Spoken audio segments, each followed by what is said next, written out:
তারা বলল যারা আমরার এই দেবদা কলিকে ভাঙছে সে হইল জালেম। জালেম ছাড়া এমন কাম করতে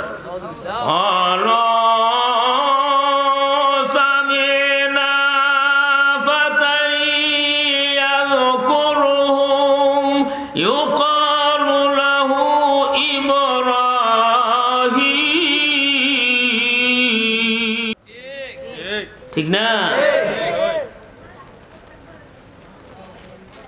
গুড়ের চা খাওয়ানোর সিজন আরম্ভ হয়েছে। গুড়ের চা আর টোস্ট বিস্কুট কেমন মজা লাগে বাপরে বাবা। যা হোক, আমি আপনাদের সামনে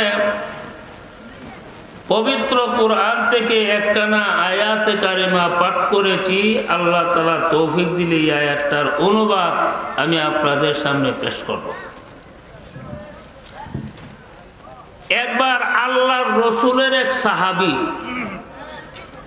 ও রসুলের কাছে আসলেন, খুব চিন্তিত। রসুল বললেন, তুমি এত টেনশন করতেছে কেন? তখন বলল, হুজুর, আমি আপনাকে আমার জানের চেয়েও বেশি মহব্বত করি। সত্য কথা কইছে না মিছা কথা কইছে? আমরা তো মহব্বত করি দুইটা ট্যুর দিয়া। আপনার না দিতে আমার ভালো লাগে না, পিছিয়ে থেকে আমার বদনাম করে। ঠিক না বেটি? সাহাবারাহি নবীরে ট্যুর দিয়া মহব্বত করতো না অন্তর দিয়া? রে অন্তর দিয়া। সুবহানাল্লাহ জোরে গা। হুজুর, আমি আপনাকে আমার যে জানটা এটার থেকে বেশি মহব্বত করি। আমরার কাছে জানটাও তো বেশি প্রিয়। এই জান হান বাঁচাইবার লাগে মাদ্রাজ যাইতে আছে, আমেরিকা যাইতে আছে, সিঙ্গাপুর যাইতে আছে। ঠিক নেই রে? জান হান নি কয়েকদিন বাসে, কিন্তু টাকা দিয়া তো জান বাঁচাইবার কোনো ব্যবস্থা আছে? আছে আছে। টাকা দিয়া যদি জান বাঁচান যায় তো এই দেশের টাকাওয়ালারা মরল, জীবন অমূল্য না, মরলাম আমরা গরিবের দলে। ঠিক আছে? তো হুজুর, ইদানিং আমার একটা টেনশন, আমি যখন বাড়িতে যাই যৎকান আমনেরে না দেখি তৎকান আমার ভালো লাগে না। আপনার দরবারে আইসা আপনাকে যখন একটা নজর দেখি তখন মনের মধ্যে আর কোনো টেনশন থাকে না। কিন্তু চিন্তাটা হইল, আপনি তো একদিন দুনিয়াতে থাকবেন না, আমিও থাকতাম না। আপনি তো জান্নাতের উঁচু আসনে গিয়া বইয়া থাকবেন, আর আমি তখন নিস্তব্ধ জান্নাতে। ওই দিন আপনাকে না দেখতে আমি কেমনে থাকব? সুবহানাল্লাহ। দুনিয়াতে আপনার না দেখলে ভালো লাগে না, আপনার না দিকে থাকতারি না। বেহেশতে আপনার না দিকে তাহুম কেমনে? এই প্রশ্নটা করার পর নবী কোনো উত্তর দিছে না। একটু বড়ই হযরতে জিবরাইল পবিত্র কোরআনের এই আয়াতটা লইয়া নাজিল হইছে।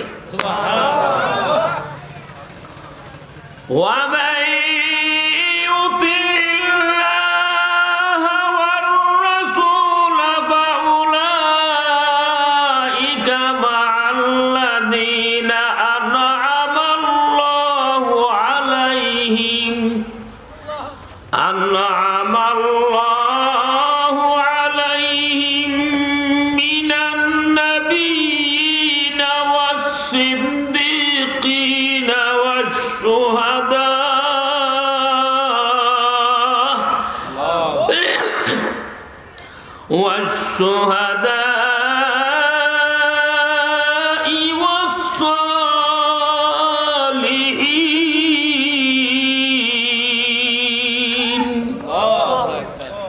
রাসূল বললেন, আমার সাহাবীকে ডাকো, আল্লাহর পক্ষ থেকে সুখবর আয়া হচ্ছে।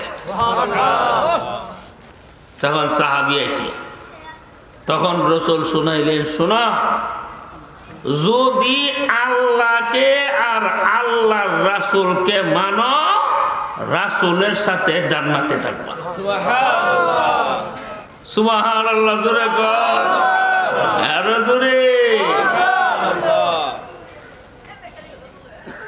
একবার আমরা নবী মসজিদ থেকে বের হইতেছিলেন, এক সাহাবী বললেন, মাতাসা, ইয়া রাসূলুল্লাহ, কিয়ামত কবে আসবে? নবী বললেন, কিয়ামতের জন্য তুমি কি প্রস্তুতি নিছো? তখন সাহাবী বললেন, হুজুর, আমি তেমন নামাজ রোজা রাখতাছি না, তবে আপনাকে আমি মহব্বত করি। তখন নবী বলছে, আনতা মা মান আহাবাবতা, তুমি যাকে মহব্বত করো তার সাথে তোমার হাসর হয়ে যাবে। হযরতে আনাস রাদিয়াল্লাহু তাআলা আনহু বলেন, এই হাদিসটা শোনার পরে এমন আনন্দিত হয়েছি, ইসলাম ধর্ম গ্রহণ করার পরে এমন আনন্দিত হয় নাই। তার কারণ হলো, নবী বলেছে, যে যাকে ভালোবাসে তার সাথে তার হাসর হয়ে যাবে। তা আমি আনাস আল্লাহর নবীকে ভালোবাসি, আবু বকরকে ভালোবাসি, ওমরকে ভালোবাসি, সুতরাং এদের সঙ্গে আমার হাসর হইয়া যাইবে। তাহলে আল্লাহওয়ালাদেরকে মহব্বত করলো, এটার মধ্যে একটা ফায়দা আছে, আছে না? না, আমরা ফুলা মানে তো আল্লাহওয়ালারা মহব্বত করে না, না ফাইকা ফুরি ফান্ডে গিয়ে মহব্বত করে বয়ে থাকে, ঠিক না বেটি? নায়ক নায়িকারে মহব্বত করে, আবদান এর সাথে কিন্তু তোমার হাসর হয়ে যাবে, ঠিক না বেটি? আমরা মহব্বত করব বরুণ আর বিশ্বাস বুজুর্গে, আমরা মহব্বত করব এই দেশের আলেমরা রে, আমরা মহব্বত করব ওলি আউলিয়ারা রে, মন দিয়া, ঠিক না বেটি? জোরে কর। যদি এদেরকে আমরা মহব্বত করি, এদের সাথে আমরা হাসর হয়ে যাব। হযরতে রাবিয়া ইবনে কাব রাদিয়াল্লাহু তাআলা আনহু, উনি বলেন, আমি একদিন আল্লাহর রাসূলের সাথে রাত্রের বেলা ছিলাম। রাসূল যখন তাহাজ্জুদের নামাজ পড়ার জন্য উঠছে, নবীর আগে আমি উজুর পানিহার ব্যবস্থা করে তৈরি রাখছি। আল্লাহর রাসূল তো গিয়া দেখে, আল্লাহ উজুর পানি মিসওয়াক দিয়ে রেডি করে তৈরি রাখছে, কেডারে ইলা? নবী বলল, কে? রাবিয়া ইবনে কাব বললেন, ইয়া রাসূলুল্লাহ, আমি। নবী তো খুশি হয়েছে, খুশি হইয়া বলতেছে, রাবিয়া, তুমি আমার কাছে কি চাইবা চাওছেন? সুবহানাল্লাহ, জোরে কর, আরো জোরে। এলে ফির বুজুর্গ আউলিয়ার খেদমত করলে লাভ আসেনি? আসেনি? এই তুই কি তাছে বেচা? তখন রাবিয়া ইবনে কাব বললেন, ইয়া রাসূলুল্লাহ, আমি আপনার সাথে জান্নাতে থাকতে চাই। আমরা হইলে কইলাম, ও বলে ননপুরের মার্কেটটা 3টা দোকান কিনে দেলাই,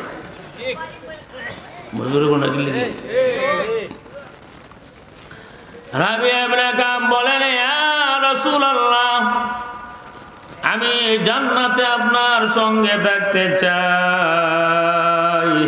আল্লাহর নবী বলেন, রাবিয়া রে, তুমি আরেকটা জিনিস চাও, এটা বাদ দাও।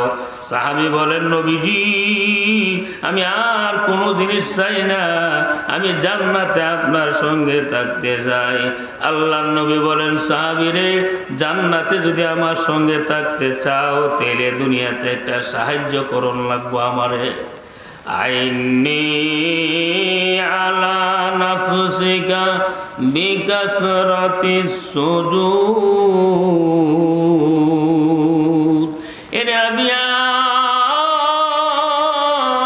তুমি দুনিয়াতে বেশি বেশি আল্লাহকে সিজদা করবা, নফল নামাজ তুমি বাড়াইয়া পড়বা, এর বিনিময়ে জান্নাতে তুমি আমার সঙ্গী হইয়া যাইবা। সুবহানাল্লাহ, জোরে কর। তুমি বেশি বেশি আল্লাহরে সিজদা করো। আর আল্লাহর নৈকট্য লাভ করার একমাত্র সিঁড়ি হইল আল্লাহরে বেশি সিজদা করা। আপনারা দেখা যায় না, জানি মাঝে মধ্যে দেখা গেল হয়তো রেলে আনলে বাসে আনলে প্রাইভেট কার আনলে মাইক্রোয়ে আইটা যাই না আপনারা। আল্লাহর কাছে যে যাই ভাই, আল্লাহর কাছে যাওয়ানোরও তো একটা যানবাহন আছে, আছে না? তো আল্লাহর কাছে যাওয়ানোর যানবাহন হইলো আল্লাহরে সিজদা করো। যে যত বেশি আল্লাহকে সিজদা করবে সে তত আল্লাহর কাছে যেতে পারবে। সুবহানাল্লাহ জোরে কর, আরো জোরে। এক হাদিসে আল্লাহ নিজে বলছে, হাদিসের মধ্যে এটা হলো হাদিসে কুদসি, ওয়ামা ইয়াযালু আবদি ইয়াতাকাররামু ইলাইয়া বিন নওয়াফিল হাত্তা উহিব্বাহু ফাইযা আহবাবতুহু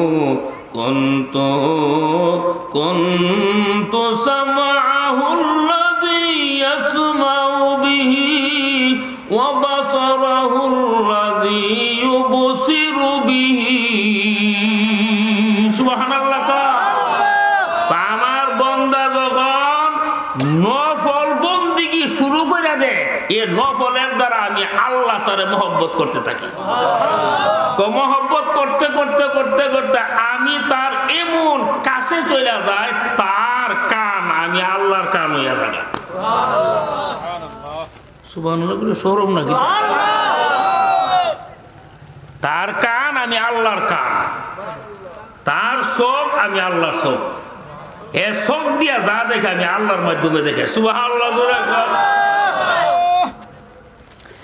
ইল্লা মিন ইবাদিল্লাহি লাউ আকসামা লা আবাররা। আমার নবী বলেছে, আমার উম্মতের মধ্যে এমন মানুষ দুনিয়াতে আসবে, সে যখন আল্লাহর নামে কোনো কসম খায় কোনো কথা বলবে, আল্লাহ তাআলা সাথে সাথে তার এই কসমটারে রক্ষা করবে। আমার উম্মতের মধ্যে এমন উম্মত আসবে, এরা যদি কসম খায় আল্লাহর কসম ওহন বৃষ্টি আইব, সাথে সাথে বৃষ্টি নামব। এরা যদি কসম খায়া আল্লাহর কসম তোর বোর বড় হুতইব হুতইব। সুবহানাল্লাহ। এমন ওলি আল্লাহ কিয়ামত পর্যন্ত দুনিয়াতে থাকবে, আল্লাহর রাসূল কইয়া গেছে। আর আমরা সমাজের মানুষ কোহনি ওলি আল্লাহ আছে, তো ওলি আল্লাহ কই গেছে, তোর বাপের বাড়ি গেছে এমনি। দুনিয়া থাকবে যতদিন, আউলিয়া থাকবে ততদিন। ঠিক না বেটি? আরো জোরে। ওলি কারে কয়? ওলির দুইটা গুণ। এই কথা কইছ রে, এই বাতিজার ভূত কথা কইছ তো রাত বাজে 12টা। হের গলা তসবি দু রে, এই হের গলা দি তসবি আতো আবার মালা কিতা হের কিতা এভিসা তুমি নিচা বুঝছ ফির হইছ তো গল তসবি মনে গলাত না এখন তসবি রাখবা আতো। কোন কথাটা না কইছিলাম? দুই গুণ যার মধ্যে পাওয়া যাবো সে হইল আল্লাহর ওলি। কগুণ? আরো তোরে। এক নম্বরের গুণ হইল পরিপূর্ণ ঈমান, দুই নম্বরের গুণ হইল গুনাহ থেকে বাঁচা তখন। এই দুইটা গুণ যার আছে হইল আল্লাহর ওলি। যে গুনাহ করে সে আল্লাহর ওলি না। ঠিক আছে? আরো জোরে কর। আমরা দেশ তো ইমনও ওলি আছে, হিসাব দাড়ি কামাই রাখে। এ বলে ফির ইমনও ফির আছে, নামাজ পড়ে না, আসেনি? আমরা এলাকাতে ইমনও ফির আছে, গাঞ্জা খা। গাঞ্জা খাওয়ান হালাল না হারাম? দাড়ি কাটন হালাল না হারাম? নামাজ চাইরা দেন হালাল না হারাম? এই বেটা আল্লাহর ওলি? ইলা ওলি না। ওলি হইতে গেলে গুনার থেকে বাঁচা দাও। ঠিক আছে? এমন অভিশাপ আছে যুবতী ফুরি ফান্ডে দিয়া ফাও টিফা মাথার মধ্যে তেল দেওয়া হিসাব বুঝুক এটা গুণা না এ গুণা যখন ইলা ইলা আল্লাহর ওলি যে গুণা করে সে যদি ফানির উপরে দিয়ে আটটাও জাগা ইলা আল্লাহর ওলি না ঠিক নিও উত্তরে এক জায়গা গেলাম গিয়া দিয়ে এক মাজা উরুষ চলছে কিরে বাবা এটা কিতা কই দিল আমরা ল্যাংটা সার মাজার ল্যাংটা সার কেমনে কোথায় জীবন লঙ্গি করছে না আচ্ছা এই সতরটা কেরাউন ফরজ না যে বেড়া ফরজ ছেড়ে দিছে এই বেড়া গুণা করছে না এই বেড়া আল্লাহর ওলি কিন্তু এই বেড়া মাজারও তুই গিয়ে মানুষ হাসি দিতেছে ছাগল দিতেছে ও আমরা বাইরে ওরা ফাঁকের মধ্যে না দুধ ডালে দিই দুধ আমার দেশ না খাইয়া দোয়া করুন তোর নাকি কাম হইব ফুলে খাই তারবো দুধ তাহলে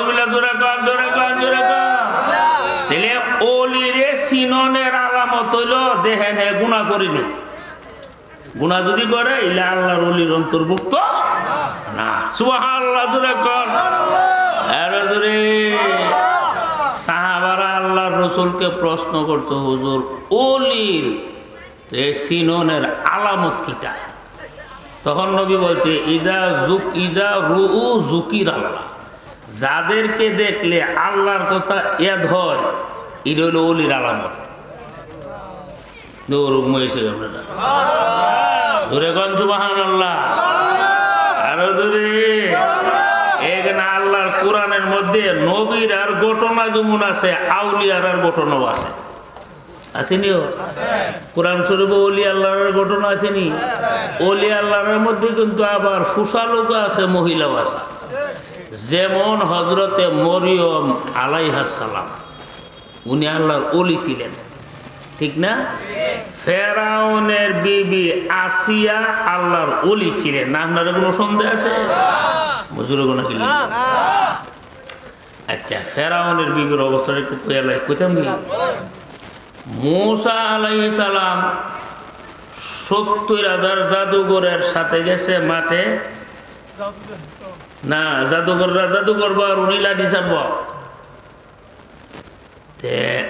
আসিয়া বারবার খবর জয় হয়েছে কেটা ৭০,০০০ জাদুঘরে জয় হয়েছে না মূসা জয় হয়েছে খবর রাখতেছে তো হঠাৎ খবর করছে যে মূসা জয় হয়েছে আর ৭০,০০০ জাদুঘর কালিমা কইরা মুসলমান হয়েছে তখন আসিয়া বলছে আমানতু বিরাব্বি মূসা ওয়া হারুন আমি আসিয়া ও আজকে থেকে মূসা আর হারুনের রবের উপরে ঈমান আনলাম সুবহানাল্লাহ জোরে কর এমন তো ইমন ফেস লাগছে ফেরাউন হলো মিশরের বাদশা আবার নিজের খুদা দাবি করছে ফেরাউনে কানা রব্বুকুমুল আলা আমি হইলাম বড় রব মানে ই বেড়ার বউ মুসা নবীর কালিমা করে লিখছে ফেস একটা লাগবো নিয়ে হয় তো মিশরের জনগণ কইব তুই কোন জাতের খোদা রে তোর বউ তোর কথা মানে না কইবনি তখন ফেরাউনে মিশরের বড় বড় কর্মকর্তা যারা আছে এরারে জমাইছে জমাইয়া বলল আচ্ছা আমার বিবি আসিয়া সম্পর্কে তোমরার মতামত কি জানো তারা বলল বাদশা যাব না আসিয়া তো খুব ভালো লোক সতী নারী তার কোনো দোষ আমরা জানি না তখন ফেরাউনে বলল আরে সতী নারী যে এই বিধি তো মূসার কালিমা ভরে লিছে এই খবর তোরা জানো তুই কোন এটা তো জানি না তাহে আমার ঘর আর কালিমা ভরে মূসার হনকিটা করো তখন তারা বলল উক্তুলহা এই দুষ্ট মহিলাকে আপনি হত্যা করেন নাউজুবিল্লাহ হত্যা করে এই মহিলারা রাখানোর কোনো দরকার নেই তখন ফেরাউনে জল্লাদদেরকে বলল, তোমরা কাজ করো, আসিয়ারে উত্তপ্ত বালুর মধ্যে চিত করে শোয়া, 2 হাতে আর 2 পায়ের মধ্যে লোহার ফেরাক মারো। ফেরাক মাইরা যেন সূর্যের তুক্কারটা বুকের মধ্যে লাগে। হযরতে আসিয়া আল্লাহর পাগল হয়ে গেছে, বিপদ দেখা দিয়েছে, ঠিক না বেঠিক? যারা এই দুনিয়াতে আল্লাহর জন্য পাগল হবে, আল্লাহর পক্ষ থেকে তার উপরে কোন কোন বিপদ আসবে, ঠিক না বেঠিক? ঘাবড়াইবেন না। আমি দিন নামাজ পড়ি, আমার বিপদ আইতো কেরে? আমি দিন রোজা রাখি, আমার বিপদ আসবে কেন? আমি জিকির আজকাল করি, আমার বিপদ আসবে কেন? আমি তাবলীগ করি, আমার বিপদ আসবে কেন? তার কারণ হলো আমার আল্লাহ যারে মহব্বত করে বেশি, বিপদ দিবে বেশি, ঠিক না বেঠি?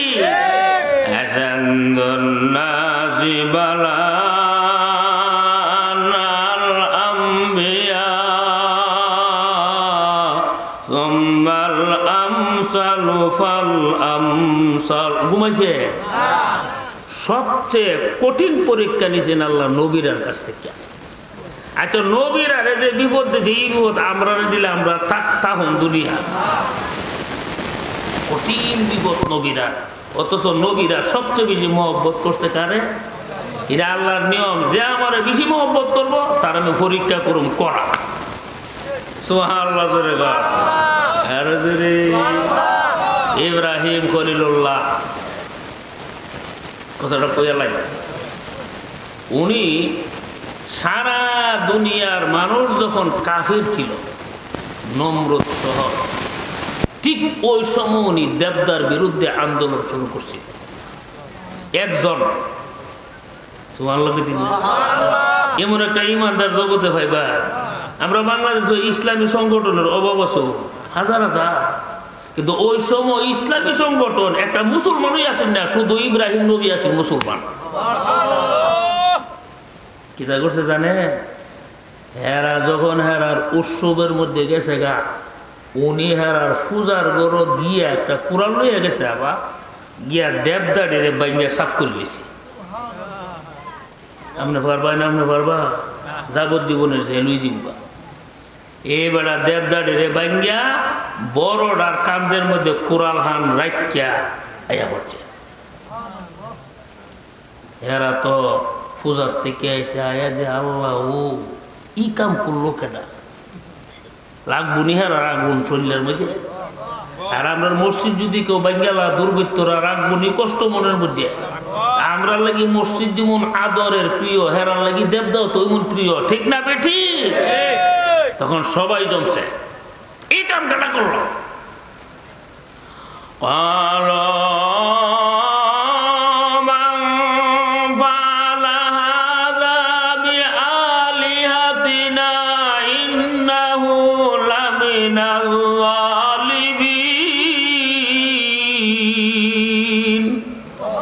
তারা বলল, যারা আমরা এই দেবদা গলিকে ভাঙছে সে হইল জালেম। জালেম ছাড়া এমন কাম করতে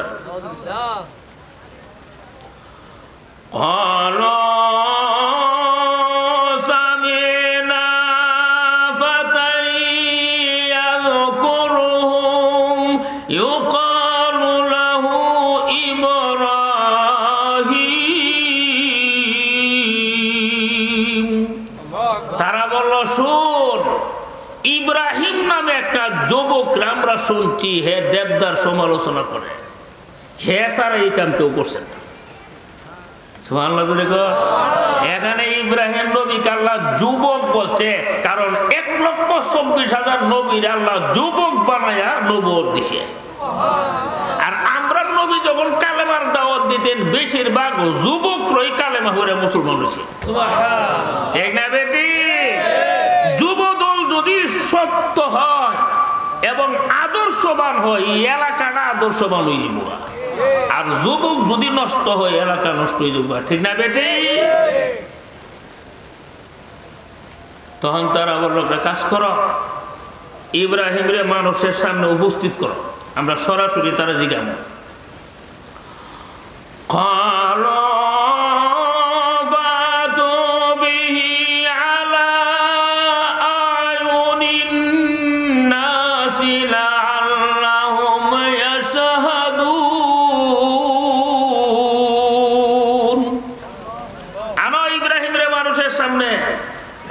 এবার ইব্রাহিম খলিলুল্লাহরে হাজার হাজার মানুষের সামনে উপস্থিত করছে, সবাই কাফের। সবাই কি কাফের, মূর্তি পূজারী, দেবদা পূজারী।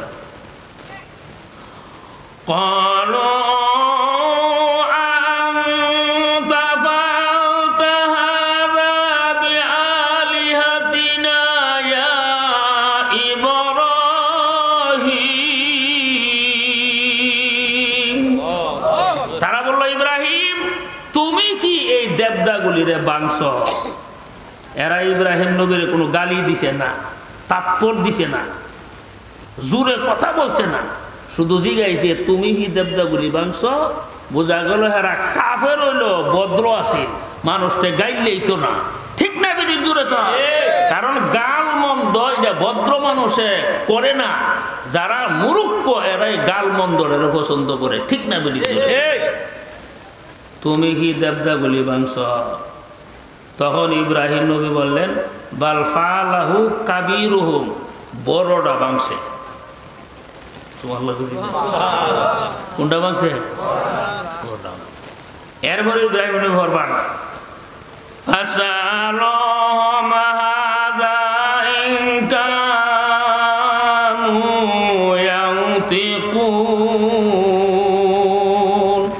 তোমরা দেবদাগুলি রেজি গাও না, যদি হেরা কথা বলে তো হেরা তো করবো কেটা বাংছে। তখন তারা বললো, ইব্রাহিম বুঝের কথা কইও, দেবদা যে কথা কইতে না তুমি জানো না, অন আসল কথা কইছে, ঠিক না বেটি? তখন ইব্রাহিম নবী গহন তবলিগ করোনা সময় আছে। আচ্ছা দেবদা যদি কথা না কইতে রে আর তোমরার কোনো উপকার না করতে রে, তোমরার কোনো ক্ষতি না করতে রে, ইতানের এবাদত তোরা করস কিনলে কি? সুবহানাল্লাহ জোরে কর, আরো জোরে। তিনি এবাদত করো করে। আচ্ছা যারা দেবদার এবাদত করে এটা কি যৌক্তিক না অযৌক্তিক? কারণ মানুষ হইল বড়, তুলনায় দেবদা হইল নিকৃষ্ট, ছোট। ছোট জিনিস বড় জিনিসটা টাইনা নিতে পারে। এরা দেবদাগুলির পূজা করে কোন নিয়তে দেবদা বলে তোরাই আনিব।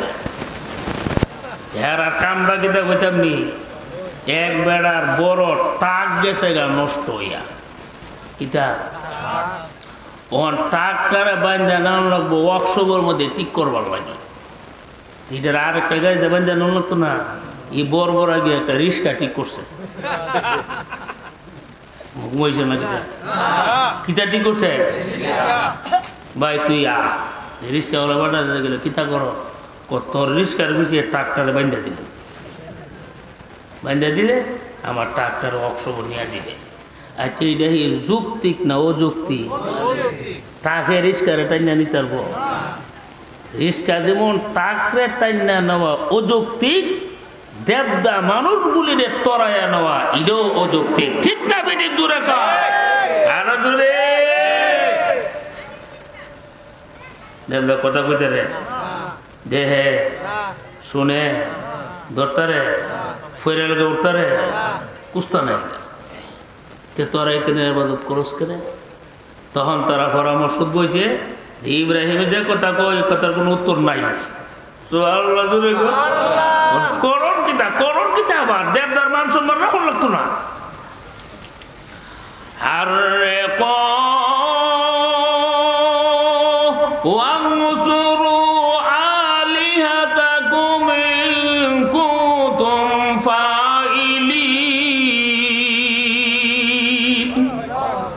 সিদ্ধান্ত নিল ইব্রাহিমরে আগুন দিয়া জ্বালাইয়া দাও, ফুইরা লাও, ফুইরা তোমরা দেবদাগুলিরে সাহায্য করো। নাউজুবিল্লাহ করে আচ্ছা এই যে ইব্রাহিমরে ফুরবার লাগে এরা সিদ্ধান্ত নিছে, এটা জুলুম না? বেটা কথা দেয় যে তোরা বেটা হইলে আর একটা যুক্তি দেবে, কথাটা কাটস না। এরা কাটবার মতো ক্ষমতা না হয়ে সিদ্ধান্ত নিছে ফুইরা লাও তারে।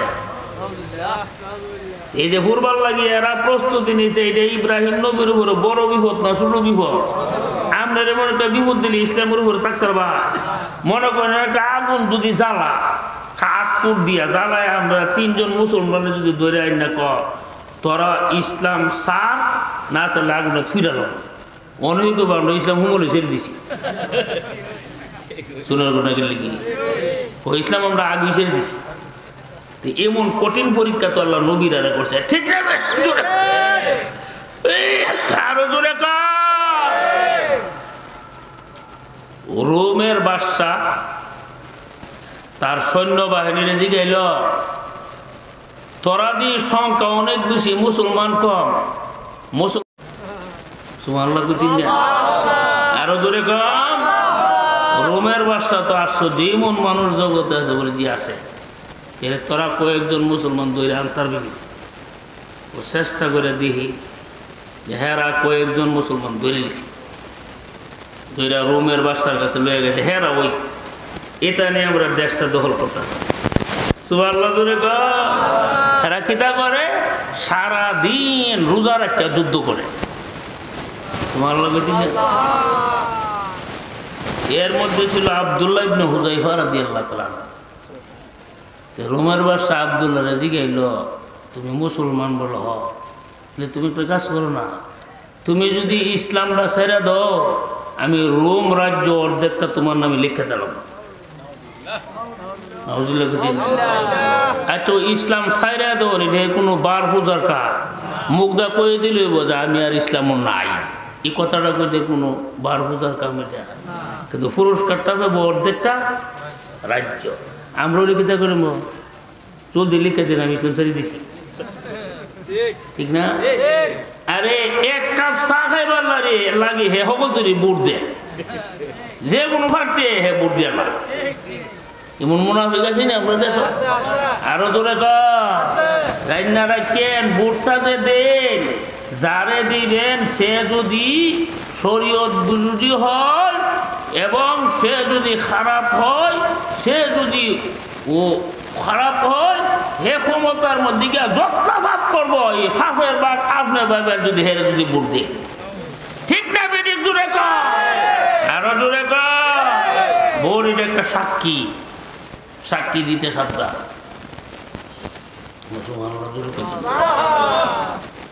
কোন কথা মনে করছিলাম এই ছেড়ে দে ইসলাম ছেড়ে দিলে অর্ধেকটা রাষ্ট্র তোরে লেখা দিলাম আরে বাপি বাবা ওই সময় আব্দুল্লাহ বিন হুযায়ফা বললেন রে রোমের কুত্তা সুবহানাল্লাহ এখানে রোমের সম্রাট বলে নাই বলছে ও রোমের কুত্তা তুই শুন ইসলাম ধর্ম ছেড়ে দিলে অর্ধেকটা রাজত্ব আমার নামে লিখে দিবে ভালো করে শোন গোটা রোম রাজ্য যদি আমার নামে লিখে দাও আমি এক মুহূর্তের জন্য ইসলাম ছাড়তাম না রোমের বাদশা করতে ইতানের কলজার মধ্যে দুনিয়ার কোন লোক নাই সুবহানাল্লাহ এরপরে রোমের বাদশা নির্দেশ দিলেন এরা জেলখানাত বন্দি করো জেলে দিছে রোমের বাদশা একজন সুন্দরী রূপসী তরুণী মহিলারে বলছে তুই অবস্ত্র হইয়া জেলখানার মধ্যে যা কি লিখে দিত নামাজ পড়তো ওই সাহাবীর ঈমান নষ্ট করতো ঠিক না এই মহিলা অবস্ত্র হইয়া জেলখানার মধ্যে গেছে কিয়া দে আব্দুল্লাহ নামাজ পড়তেছে নামাজ যে পড়তেছে যেমন গাছের একটা টুম হারু দিছি আমরা তো নামাজ পড়তে হেমনে লড়ি ডাইন দিছে বাম দিছে কাশি দে গলা হাত দে ঠিক না এবার গাছের টুম যেমন দাঁড়াই দিছি এবার মহিলার ভাল চাইব এই মহিলা অনেকক্ষণ পর্যন্ত দাঁড়াইয়া চলে আসে আয়সা বলল বাদশা তুমি আমার মানুষের কাছে পাঠাইছিলা তোমার কিতুছে অবশ্য সারাটা রাত দাঁড়াই দিছি আমার ভাই ফির হইছে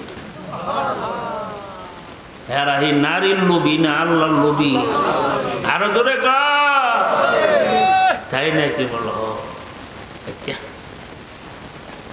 এই আর জেলখানার থেকে বাইর করো বাইর করছে বড় ডেক দিয়া পানি গরম করছে আগুন যেমন গরম আব্দুল্লাহ বিন হুযায়ফার বন্ধুরে বলছে তুই ইসলাম ছাইরা দে আমি ইসলাম ছাড়তাম না। সাথে সাথে তার এই ডেকের মধ্যে ছেড়ে দিছে। কোনচিন কি অবস্থা হইল বুঝলে গেছে কেন? এই অবস্থার দিকে আব্দুল্লাহ বিন হুযাইফা কাঁদতাছে। তখন রোমের বাদশা বলেন, আব্দুল্লাহ কান্দিস না, এখনো বলা আছে তুই ইসলাম ছেড়ে দে, ছেড়ে দিলে তোরা মারতাম না। এই পরীক্ষা আমরা করলে ঠিক তারও আল্লাহ তুমি আমরা এই পরীক্ষা করো না। জোরে বলেন আমি, আরো জোরে বলেন আমি। এই পরীক্ষার টিকা এটা আমরা দ্বারা সম্ভব না। ঠিক আছে? আব্দুল্লাহ বিন হুযাইফা বলেন, রে রুমের কুত্তা, তুই কি মনে করছ মরণের ভয়ে আমি কান্দি? আমি মরণের ভয়ে কান্দি না রে রুমের কুত্তা। আমি কেঁদে কেঁদেছি আমার বন্ধুরে যে তুমি শহীদ করেছ, তার সাথে দীর্ঘদিন যাবত আমার ইবাদতের প্রতিযোগিতা চলছিল। একদিনও আমার আগে যাইতে পারে না, সবসময় আমি তার আগে ইবাদতের দিক দিয়ে থাকতাম। সুবহানাল্লাহ জোরে বল।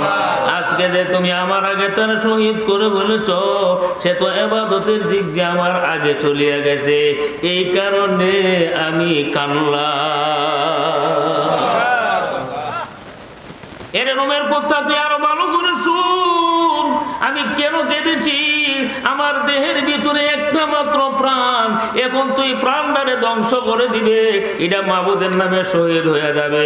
আমার যদি আরো জান থাকতো, আমি মাবুদের নামে শহীদ করিয়া দিতাম।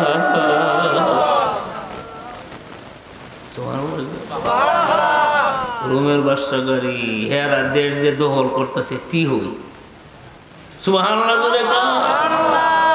এ আব্দুল্লাহ, তুই যদি আমার একটা সুমা দেশ তে তোরে মুক্তি দিলাম। তখন বললো, আমি আমার কি লিখি, আমার সাথীরা সহ যদি মুক্তি দাও তাহলে তোরে সুমা দিন। কজা তোর সাথীরা সহ তোরে সুমা দিল, আরে মুক্তি দিলাম।